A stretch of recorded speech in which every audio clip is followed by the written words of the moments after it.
Hello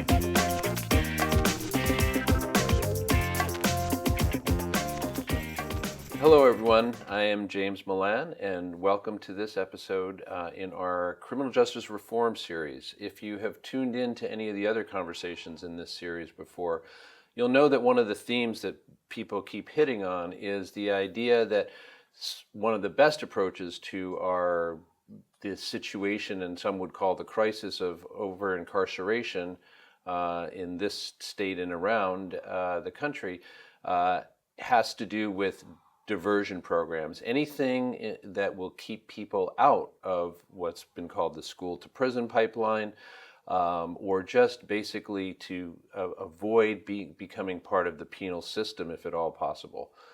A major piece of that kind of a program is practiced by our guest today.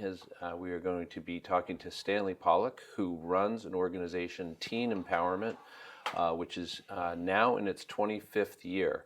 And what they do is they hire and train teens to hold dialogue and organize events and basically improve communication and therefore relations between youth and police especially, and particularly youth of color or at-risk youth whose relations with police can be tense, as we know. So, Stanley, first I want to thank you very much for joining us today, and very interested to hear your thoughts and some of your experience in this area. So, why don't we start just by you take us back to the origins of teen empowerment? I know 1992 is when you got going, and that was a period of great crisis in terms of teen violence in Boston, I think. Yeah, absolutely. Well, I had actually been doing youth work for about 15 years before I started the Center for Teen Empowerment. I started as a street worker on the streets of Somerville, actually in 1974, 75. So it goes way back. And really what I saw as a street worker was a set of patterns of behavior that were very destructive to the young people who were engaged in it. You know, back then it was angel dust. There was violence, a lot of alcoholism. The population was really primarily a white population in Somerville at that time. And I was a street worker. So my charge was to go out there and find the young people, connect with the young people, and help them. And that's what I did. And I'd be working 80 hours a week, working to, get this one a job and that one's in court and kicked out of school and all kinds of things. And then, a new trend would come along, angel dust, and everybody would get involved in it. And what I saw from that was that there was a value system, a set of beliefs that were really among the peers, and that was really powerful. And that adults, even if there were enough of us, and there weren't, could not permeate that system in really an effective way. That there was a peer culture that was stronger than the adults' desire to have a positive impact on those young people. So that was the first thing to take a look at it. That my thought was, if we're going to have some real change here, we're going to have to change that belief system. Wow. What's right? What's wrong? What do young people say and do when adults are not around? And from there, I moved to an understanding that if we're going to change that, it would have to be done by the youth themselves. Yes, I was going to just interject that you're speaking truths to someone like myself, who, as a longtime teacher, I understand that even the most well-meaning adults, well regarded by the kids, are just not going to have that kind of the same influence in terms of affecting attitudes, behaviors, even instilling values as their peers. Absolutely. Yeah. The norm, if the norm is stealing cars, right? If that's your rite of passage, that's your right to being, kind of known and accepted by your peers, that's what you're going to do. And really the good kids in Somerville at that time all knew how to steal cars and had done it. And the few aberrant kids, the young people who were really sociopathic, if you will, which is a very, very small percentage of people, really set the trends for what the peer group was going to do. So that perception was a very important perception from my development. And we developed a whole set of programming during that period in Somerville based on that understanding, which engaged young people as leaders to connect with their peers through a whole set of different activities and initiatives that we did at that time. And I did that in Somerville for about 8 years. So that sounds like those were really the seeds for the Center That of was Teen Empowerment. that was very much the seeds of the teen empowerment model. When I left the city in '81, I spent the next almost 10 years, a little bit better than 10 years, developing the teen empowerment model as a consultant for programs in Lawrence and Lowell and Haverhill and Brockton and New Bedford and Lawrence. I mentioned Lawrence, a number of other places around the state. In Cambridge, I actually did some more work back in Somerville. And then the city of Boston. And we actually developed a citywide program in Boston, which operated for about 5 years under the mayor's office. And that through that and a lot of other work, I connected with a number of foundations who really wanted me to develop this model further and really test it. And with the support of the Boston Foundation, the Alden Foundation, Church Home Society, and a number of others, Riley Foundation, I was able to start the center in 1993. So that's sort of where, 92, that's where it sort of started. And so what is the program that you're talking about that they were wanting you to instill, and that is the model that you follow at the Center for Teen Empowerment? You did a pretty good job of describing it right in the beginning, but essentially what it is that we do is we hire young people from a targeted community. So when we started in Boston, we wanted to have an impact on the community of the South End. The South End just had an epidemic of youth violence, as much of the city did at that time.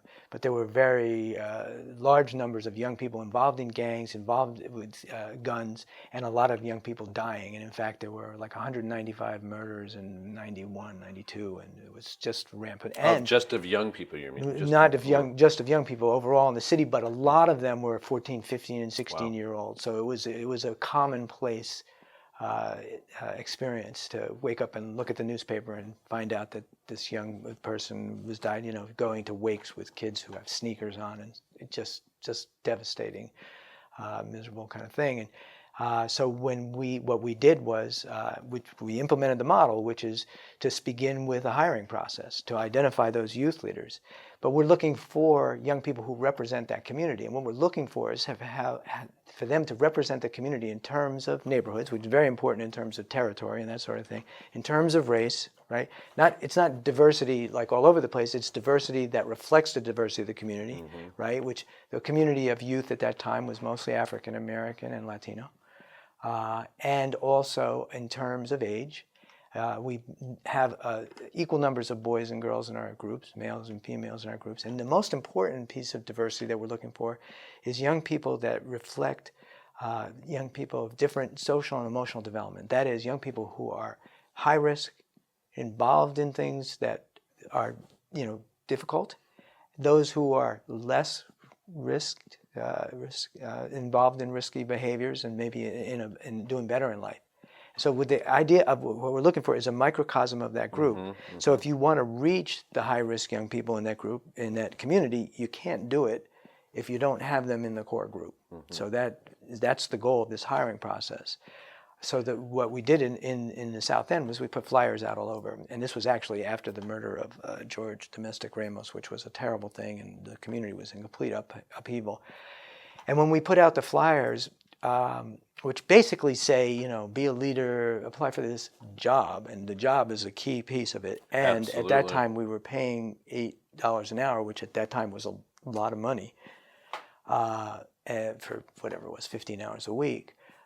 We had an overwhelming response of young people who call us, and we make it really simple to apply. All these young people call us. We set them up in groups, and this is very important as well. So we don't do an interview in the traditional, you come in, you sit down, I ask you questions, you answer the questions.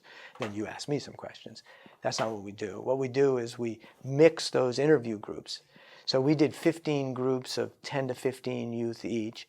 Those groups were mixed intentionally to bring together the Tent City and Cathedral and Via and all the different sub-communities, right, Lenox and so forth, together so that they can connect with each other and we can see how they connect with each other. They come in for a 2-hour interactive interview, and that's also another key part of teen empowerment. So we're bringing people together, right, and we want to change their relationship, be they young people or police or politicians or people from Arlington and Somerville, whatever it is. Right, any stakeholder, Right. really. So we usually, when people do that, they say, well, we'll come together and we'll have dinner or whatever.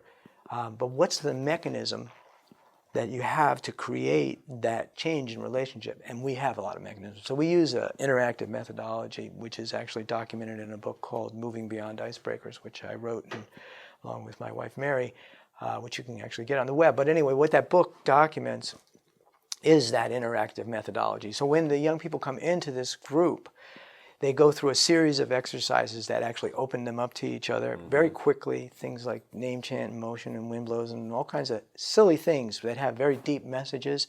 And also, the other thing about interactive methods is that they show people's characters in ways that they're completely unconscious about.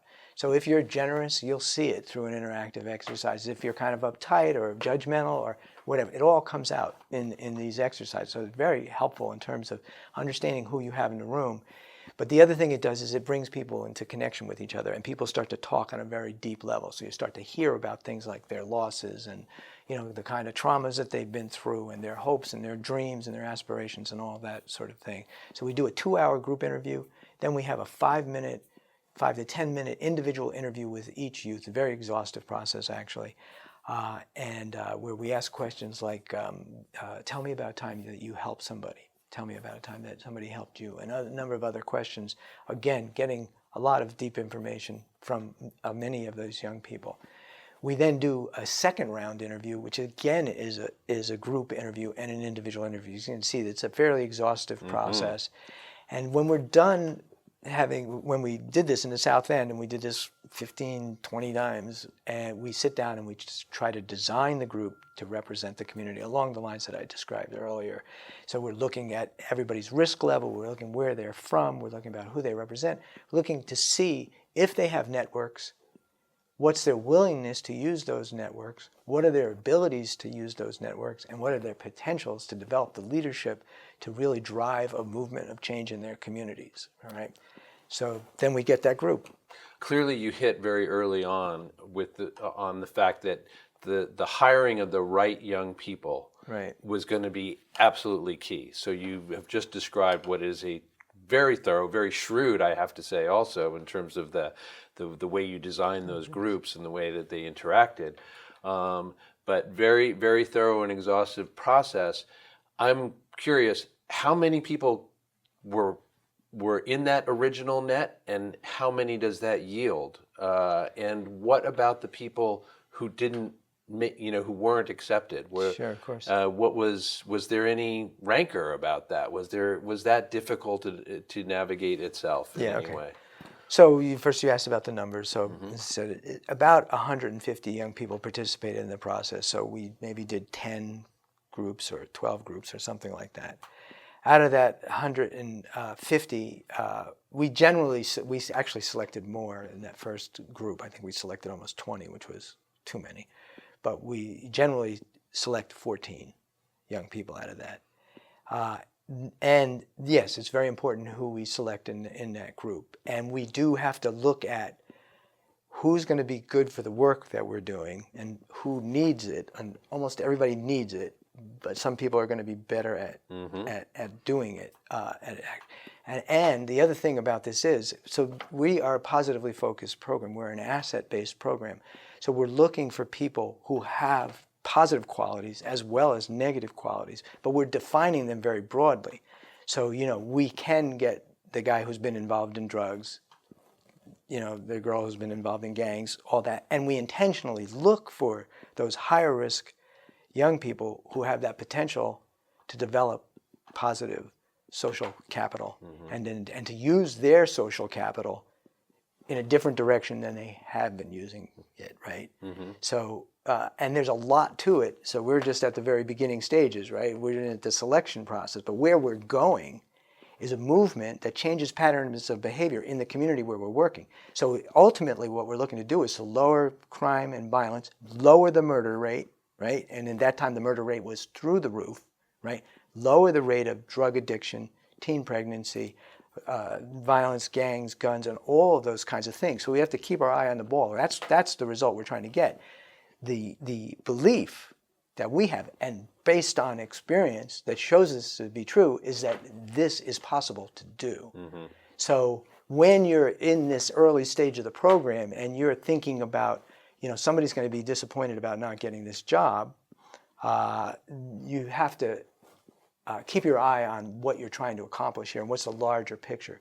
So we are rigorously looking at these young people, and our staff spends hours going over and we have a whole set of different things we do. We kind of describe the youth and label them in all these different ways: high risk, high functioning, high risk, not so high functioning, high risk because of their environment, high risk because of their behavior, a whole different ways that we're looking at it.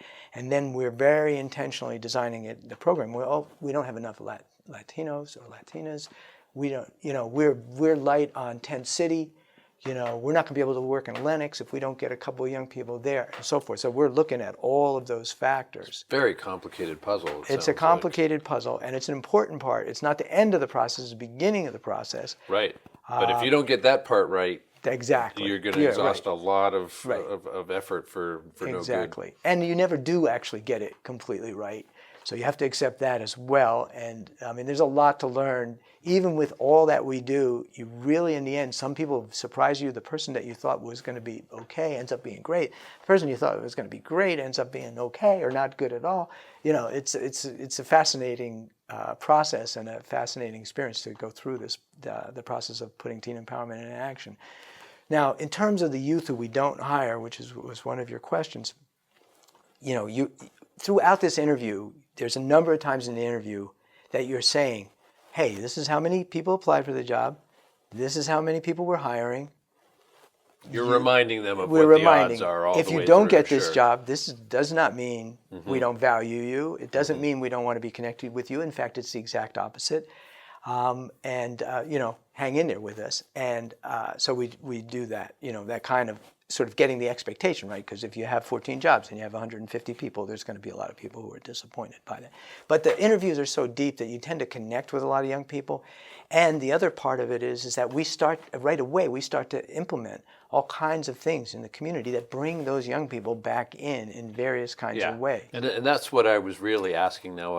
In listening to you respond there, I realized I didn't ask the question I wanted to ask, which it's not about the rancor that could happen for people being left out. It's really more, is that huge process of the interviewing and that involves all 150, 180, whatever it is, all those kids.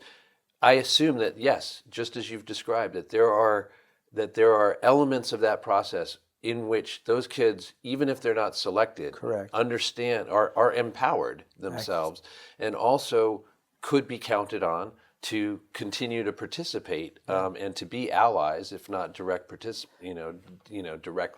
the hirees. Exactly. And I hope that's in fact what you find happens. In the case of the South End at that point, right, we brought all these young people together right after this high-level murder, where there was a huge amount of paranoia, anger, and just anxiety among young people in that community, and they connected with each other. And they kind of assured each other, they were like, oh, I thought you guys did it. No, we didn't do it. We thought you did it. And so right off the bat, that helped avoid a huge gang war, right? And then, yes, there's a number of ways that we intentionally connect with young people afterwards. One of them, as I said, is we're doing the initiatives, we're bringing them in. But the second thing is that we hire young people all year long, not in the same positions, but we'll hire people to run a workshop or to help us with outreach or do any number of different things. So that wouldn't be very much money, but it brings them back in. And young people do come back and reapply for these jobs after you've been there over a long period of time. The other thing that you're doing is, here I am, a white guy from New Jersey. I've worked with youth for many years, but I come into the South End. I did know a few people through my work at the city, but within that process, I got to know 150 young people. And we were the kind of the most deeply involved agency in that area with young people, with the most young people, and we did it instantaneously through that process. So the process is very powerful. and very rich, and as I said before, very exhausting because you have a lot of records to keep. We take pictures of every group so we can understand who the heck was even there to remember all those personalities. But it's a very rich process, and there's a lot of things that come out of it, mostly positive. If we had a system where young people could get jobs easily, this is a great process because you would just refer them out, and in some cases that is a fact. So that's the beginning of the process. Then we go into the training and the implementation of that movement. How do we get to that outcome that I described to you before, which is real and powerful? And so this is the big opportunity that this model presents really for society, for places like Chicago, Detroit, and other places that are struggling with young people. And that is to add to the array of things that are done the idea of using young people themselves as leaders in a movement to be agents of positive social change and to understand the power of shifting value systems, belief systems, on having an impact on patterns of behavior, rather than just seeing this as something that you have to somehow suppress or get to every individual kid, right? Which in a place like Chicago is impossible, right? So there's a set of beliefs there that are negative and cultural patterns. If somebody looks at you wrong, you need to fight with that person, right? So you have all these kind of drivers of violence and destructive behavior, some of them economic as well, right? The hopelessness. This model is designed to intervene in those patterns of behavior and belief systems to create a positive culture which counterbalances the negative culture. And it has a perceptible, measurable, statistically significant impact on the patterns of behavior, which if you think about it is just common sense. We're not talking about the elimination of violence. We're talking about the reduction of violence. So if you invest in a city like Chicago, Rob Emanuel, the mayor out there, he is going to invest $100 million a year in new police officers. Yes. 1,000 new police officers. $100 million, that is. It's probably more than $100 million, but it's a year. Not a penny in his plan about youth development in general, not to mention teen empowerment.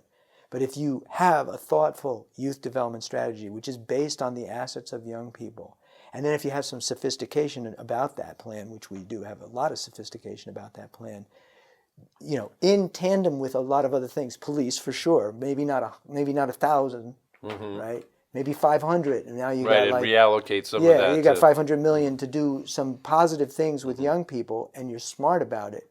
You're going to get a much better result. And we've seen huge drops in crime in the communities where we've worked. Somerville, where we've come back to years later, had tremendous.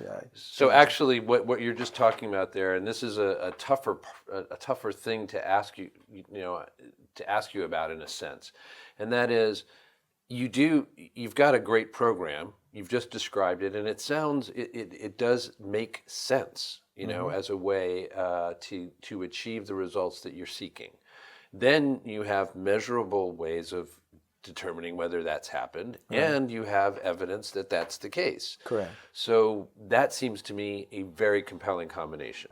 Now, you just mentioned Chicago. That seems to me Exhibit A, for sure, for a place where Center for Teen Empowerment, or this model at least, in combination with other factors, as you mentioned, could be enormously effective. Yeah.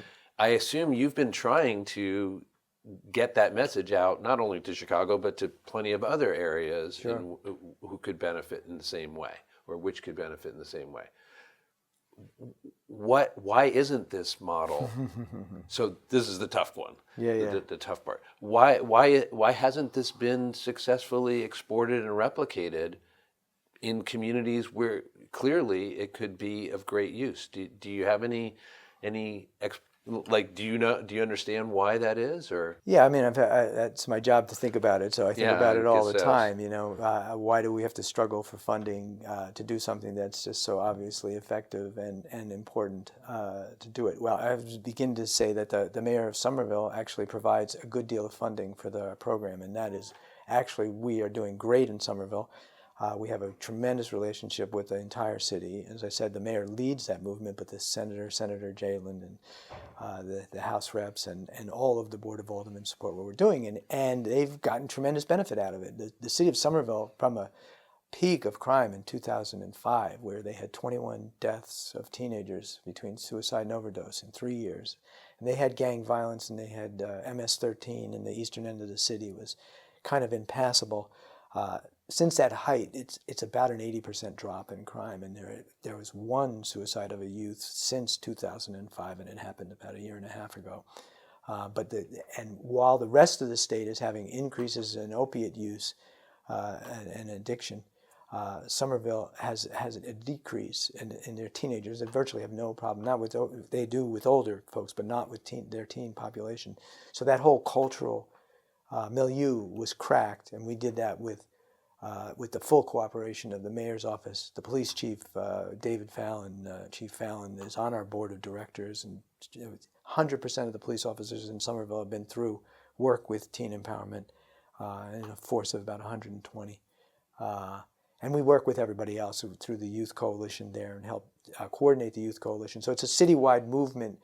And what we did there was catalytic in terms of shifting the attitude of not only the youth, but also the adults, which is an important part to shift, because they need to start to look at young people through a lens of their assets. That does not mean that we don't try to help them deal with the deficits that they obviously have, and we all had as young people, and the need for all kinds of things to get through the process of becoming an adult. But if all you relate through young people through their deficits, actually the larger the deficits are, the less attractive that approach is. So the highest risk kids, young people, do not want to be approached by, I want to help you, right? And they very well may need your help, but asking them to help us is a much more powerful approach. On top of which, so what happened in Somerville is shift from a demonization of young people, fear of young people, policy predicated on those emotions, to one of empathy, sympathy, and respect. Respect as well, yeah. Because as you say, that flipping that formula, or flipping that relation that you mentioned just so powerfully, it's a very simple concept. Ask them to help you as opposed to offer to help them, and that immediately conveys a certain degree of respect. It empowers them, whether they're feeling that way or not. And it just kind of sets a tone right from the beginning of that relationship that, again, makes a lot of sense that it would be effective. And if you pay them, it really makes sense. I wanted to get back to that. That was of course, I guess it's probably almost self-evident, right, that you would have had to begin this program by having enough money to be able to offer that to the kids. Because absolutely. you put those flyers up and it's not a job, it's just an opportunity to help your neighborhood or your peers or whatever. It's going to be a lot fewer than 150, I would imagine. And they're not the kids that are representing the different areas that you need, or the factions that you need to be represented, et cetera. Yeah. To get back to your other question, though, about why isn't this spread. I mean, it's really a consciousness problem, right? It is a value problem as well. What does society value? Where are you willing to invest?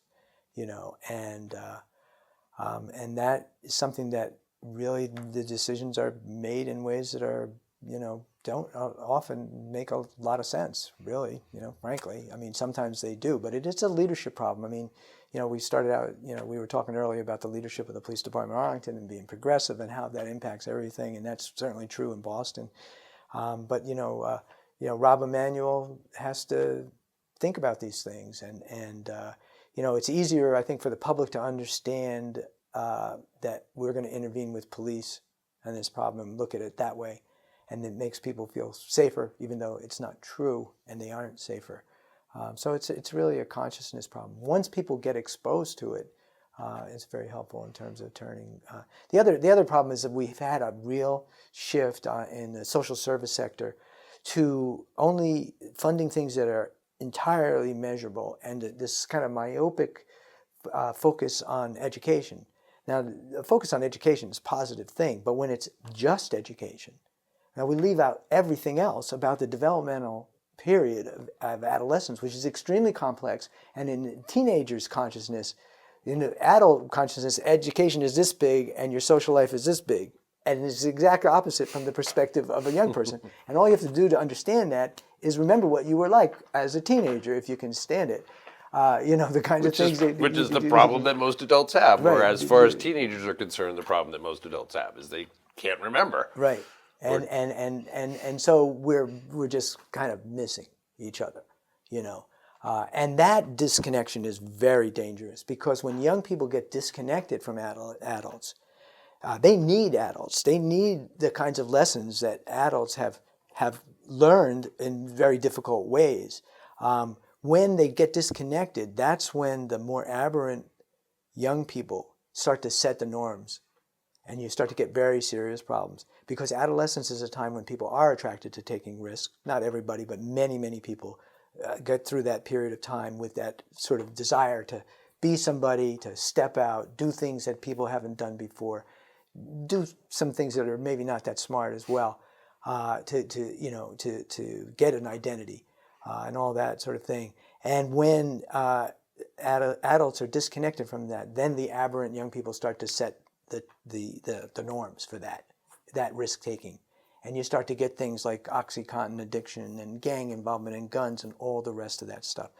Aberrant personality disorders need to be kept as aberrant, and when you have the connection with adults, most young people understand guns are not good for you, drugs are not good for you, going to jail is not fun, being in a car accident will be painful and detrimental to all of your life's dreams. So these are not hard lessons to teach unless you break that communication with young people, and we as a society have not taken on the responsibility to provide the kinds of services and connections with young people that they require, and we can see that in these terrible outcomes that we get, no matter how much we kind of dump into police and other forms, and really, every city. When you ask a mayor, what are you doing about crime? I'll talk about CompStat and, community policing and scientific, analysis of crime data, blah, blah, blah, and all the rest. Then ask them about their youth development strategy. And they got a day camp maybe or whatever. And then if you really look into it, what's the quality of those services? How much time and attention are we putting into that? And these are our young people. People say they are the future, and they are actually the present, and they will be the adults of the future, and they're a tremendous resource. And what we're doing with them, so many of them, is wasting their lives in jail, early death, drug addiction, and all these negative outcomes, which are unnecessary. But we have to pay attention to young people, and I don't think we are there yet. And now we're a little bit further, obviously, on any progressive policy. But there are people who are stepping up. And, in some ways, I feel optimistic that, there'll be these islands of progressive thought. And there are people out there who understand this and are willing to invest. And that's what we're looking for, because we're looking for people who will give us the capacity to spread our message, so we can run national webinars, so we can get consultants in place and go to places like Chicago and engage in these conversations and these consciousness-raising experiences that will enable these other entities to take advantage of what we've learned. Because I firmly believe, and my experience has shown me, that you can actually disrupt these negative patterns of behavior. You can lower crime and violence. You can improve police and community relationships and increase positive outcomes for youth for really what amounts to very small investments of time and large investments of understanding and consciousness. Mm-hmm. As we alluded to, you recently convened in Boston with police chiefs, I believe, right, from Somerville and Rochester and Boston. Correct. So people who have been have had firsthand experience now for a number of years with your program in operation. Right. What can you tell us about what came out of that? Because I believe that you convene in order to figure out how to more effectively expand the program to other areas. Yeah. Well, one of the things that came out of we're putting in a proposal to the international uh, council of police chiefs to do a workshop with the three cities at their national conference, which is next fall. So that was one of the things that came out of that, and then a lot of discussion about why and how things work. I thought one of the big takeaways was the departments need to understand the community policing as a central part of what they do, not a kind of a department that all policing is community policing, to not see it as something that we do because it feels good to the media, but that it's actually a crime prevention strategy. Understand it as a crime prevention strategy, build it in terms of training, and in terms of budgeting. And budgeting is really important because if you require every police officer to have contact with the community that's based on relationship building, that's its goal is to develop relationships, you have to budget it, right? So you can't be taking people off the street and let banks get robbed and whatever, people be unsafe because you can't cover the street. So you have to budget more time for everybody to do that. So that's an important thing. And then to value it in terms of how you reward people. I mean, the police chief of Somerville, really looks at this as who he wants to promote. So he is incentivizing his officers to do community policing work as a general part of their approach, because that's what he values and that's what he's going to reward. And some of the officers who were present during, talked about, we give people awards for, taking a gun off of somebody or whatever. They have these special kinds of things they do to recognize, acts of bravery, which certainly deserve to be recognized and respected. Where are the awards for the kind of work that police officers do when they connect positively with young people and with the community?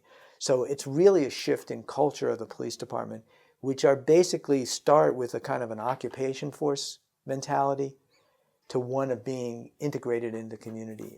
So we had a lot of deep discussions about that. The police chief of Boston, which is Chief Gross, and the commissioner, which is William Evans, are very, very supportive of our program and are working with us to identify more resources. We do need to be bigger in Boston in order to really achieve everything that's there to achieve. The police chief in Somerville, as I said, he's on our board, and the whole city of Somerville is benefiting, and they are investing in us, and we have that kind of relationship. We don't need to be bigger in Boston, in Somerville. I mean, we can do more things, but Right, but you said you're already 100% of the officers are already going through the training, so Exactly. That's yeah. can't get better than that. Yeah, and the chief of police in Rochester is new to that job, but very, very supportive, and they came all the way out here. I mean, they came to Boston to come to our celebration and this meeting, and they didn't just come. It wasn't just one person. It was the police chief, the deputy, and several of the line officers who were involved. So the conversation was deep, and there's a commitment to continue this work and to learn from each other. So. Well, fingers crossed that can that can yield some really positive results over the next little while. So just two more things. One, I was wondering, because you described so thoroughly the process as you put it into place initially back in 1992. I'm wondering are you doing things exactly the same way now as you did then, or are there things that you have learned over the intervening 25 years so that you've adjusted certainly, of course, but things that would cause you to have adjusted the way that you do things? So the model has primarily stayed pretty stable over the years. There's a lot of different ways that it has developed, but in its operational structure, it has stayed fairly consistent. So what happens at the beginning of every fall, we do a hiring process that reflects the one that I just described to you in the beginning. We actually do that for the summer as well. So we have these two hiring processes. People can go through that. So we sometimes have youth who stay with us over a period of time, but they qualify through the hiring process over a number of years. And as after they're hired, there's a behavior management system which consists of a contract and feedback process. People learn a planning skills process. They learn about social dynamics and how individual behavior is impacted by institutional policies and how those are impacted by society's values. So there's a curriculum that people go through. There's a whole series of different kinds of social change initiatives that we develop, and that's where you have a lot of different change and growth. So what are the social change? What are the initiatives that the young people are going to organize and implement and lead? And that has shifted in many different ways over the years as young people, changing with the culture. Facebook didn't exist when we started. There's a whole lot of things that we, need to develop and evolve as time went on. But the basic model and the belief system, which is really fundamental to our success, the belief that young people can and need to contribute to a process of change, community change, and that change can be powerful and real. That's stayed consistent. The hiring process, behavior management system, all those things, they've been through some changes. We might tweak the format or whatever, but primarily the model's been pretty consistent over these years, and it's very powerful. So if we wanted to go into Chicago, like we wanted to go into Rochester, we know what to do day one. We know what to do day two. We actually know what to do, just moving forward. Because the content, the process is driven by us, but the content is driven by the youth. So if we worked with Cambodian young people, well, the initiatives they designed would be, oh wow, I would never have thought about doing it that way because that's not my culture, but it is your culture. And so the model's there to access how people wanted, get things done. Right, and adaptable to different, as you say, cultural context, every other kind of context. Because it's a process, not content. It's a process. I would ask or invite you to describe, we've talked about how it is that you are training and empowering the young people who are part of the program. Describe an event and their part in it that would be typical of the kind of thing that would happen. Well, on April 29th, if you wanted to, and actually tomorrow we talked about a peace conference that we're doing in Somerville, but on April 29th in Boston, there'll be the Boston 25th Annual Youth Peace Conference. We'll be at the Paramount Theater. There'll be about 600 people there to view it, most of them young people. There'll be some adults and some city leaders and that sort of thing. This event really is a play that the young people have written based on their lives and the lives of people that they know and have heard about. This one will deal with a lot around racism and systemic racism and understanding race as more than a relational problem, but really a societal problem based on structures and law and policies that favor certain racial groups over other racial groups, and the history of slavery and how that still exists in today's society and so forth. So it's a play, and it really is based on people's parents and their grandparents and stories that they've heard and things like that. And so it's an original play. The young people will help write the play. They will be in the play, but also the play will have speeches throughout the play, young people doing speeches. It will have songs that the young people have written. It will have poetry and dance. So it's this amazing play. Yeah. So they will do this play. They first do all the outreach for it, get the people to come to the play itself. We will probably, last year we had police in the play with us, which was really amazing, and they did this dance, and it was hysterical, and people just had the greatest time. The police were amazing, and it was a really great experience. I'm not sure if they're doing that again this year because I'm not directly involved in the creation of this amazing thing that they're going to do.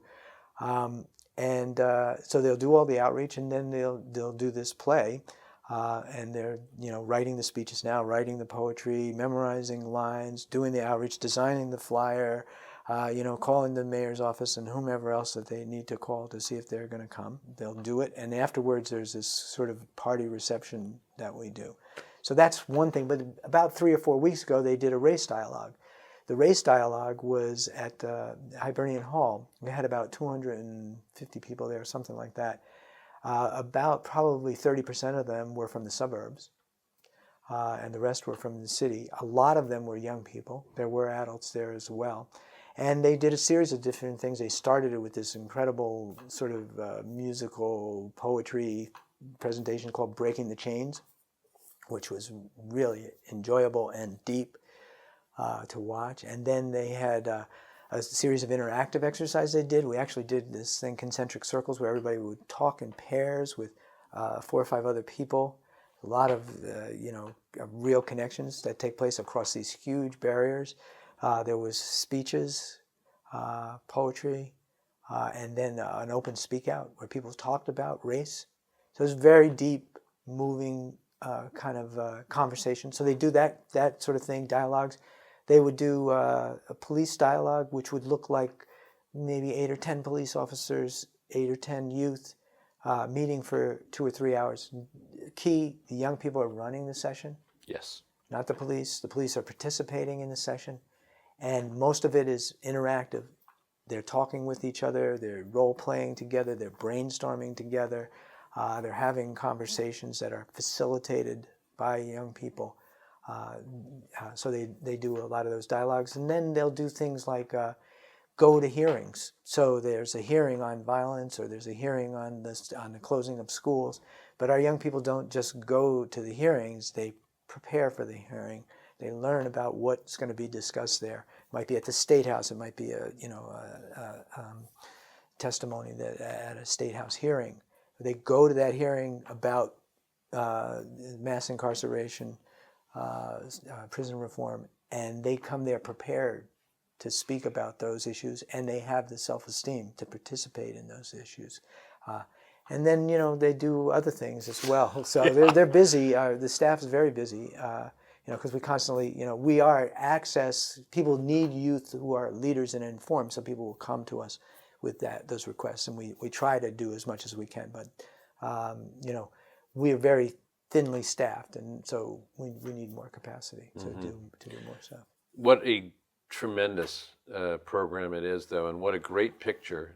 Just that last answer of yours kind of depicts about how you're tapping into their creative energy, but also empowering them to deal with adults as equals, to organize things, Exactly. all the different ways in which they do have these capacities there that you recognize and then also reveal to them and to others as part of this process. And so, people will ask then what happens to the young people, which we haven't discussed, which is great, really, because of what the impact is today is significant and valuable and justifies doing this program. But one of the things that happens when young people are in our program, they get increases in their level of self-esteem.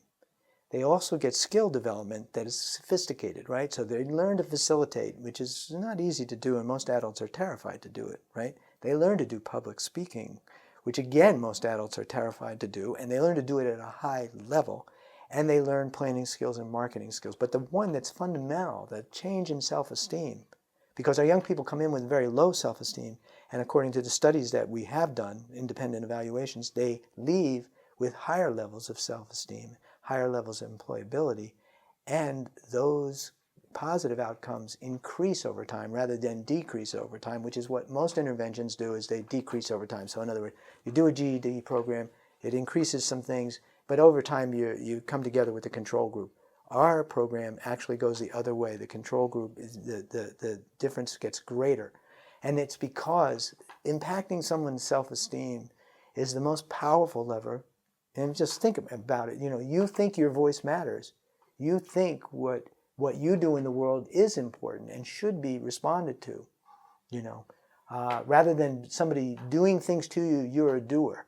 That changes the trajectory of your life in very significant ways. And so young people who come in with very significant problems leave and do very well on their own. So we don't have a big, department that places them in jobs. I wish we did, but we don't. And our young people land on their feet and they find their way in the world and very often find their way to much higher levels of achievement than would have possibly been expected given where they started having dropped out of school or being, dependent on drugs or whatever, the particular challenges that they've had to overcome.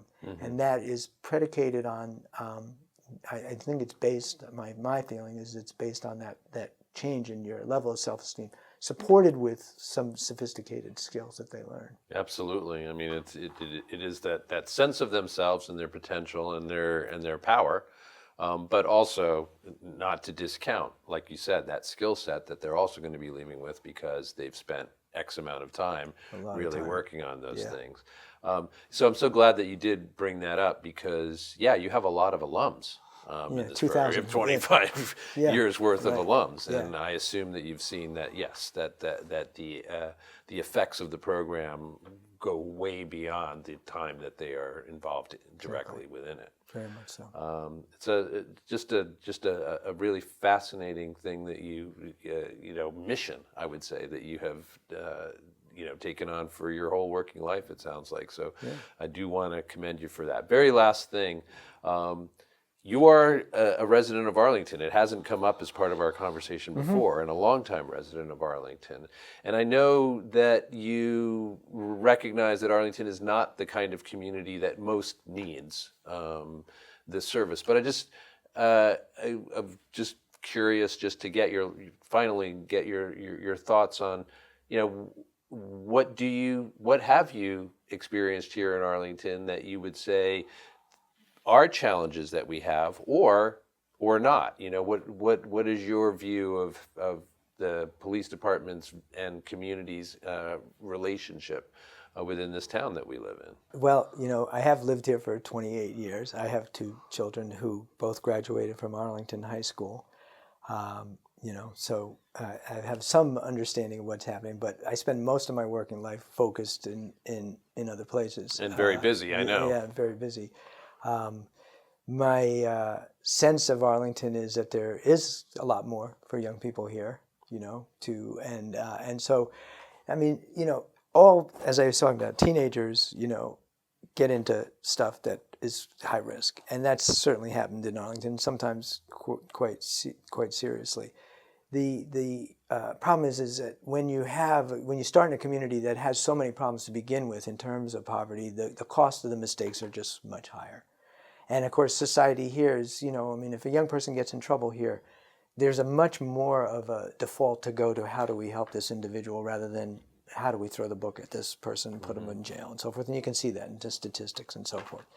Young people have a lot more support. They have support through institutions that are much better funded and much better resourced. So you don't have the level of dysfunction that you do in inner city neighborhoods. Not to say that young people here don't need connection. And I think people who are, the wealthier, the dysfunction comes out in different ways, than they do in inner city neighborhoods. But again, if the community can hold its adolescent population, they feel like they're connected. It's just a lot safer for them, and a lot happier outcomes for everybody. Yeah. So as you said, and as we've talked about at other parts of this conversation, the contexts may be very different between Arlington and Rochester, for instance, but the principles remain the same. Absolutely. Which is, again, make sure that the youth are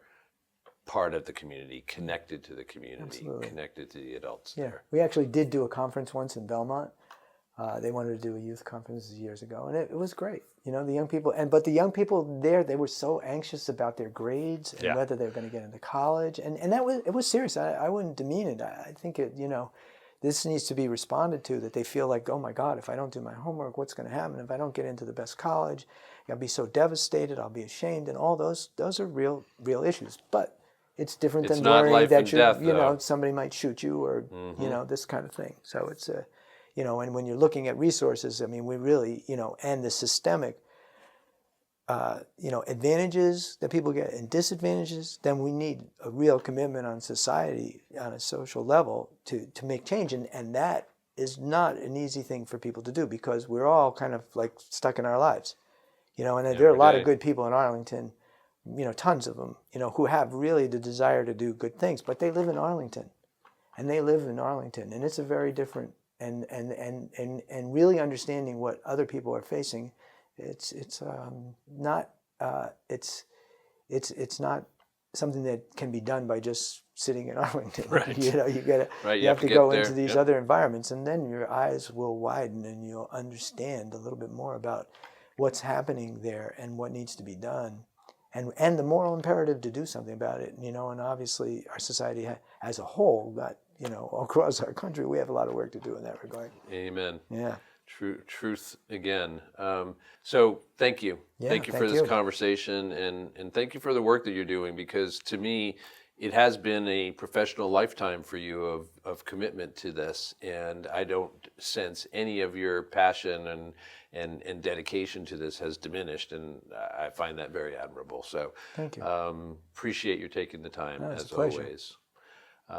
So on behalf of Stanley Pollack, and hoping that you enjoyed this conversation as much as I did and took something from it, as I have much, I thank you for joining us. I welcome you to join us again in the future.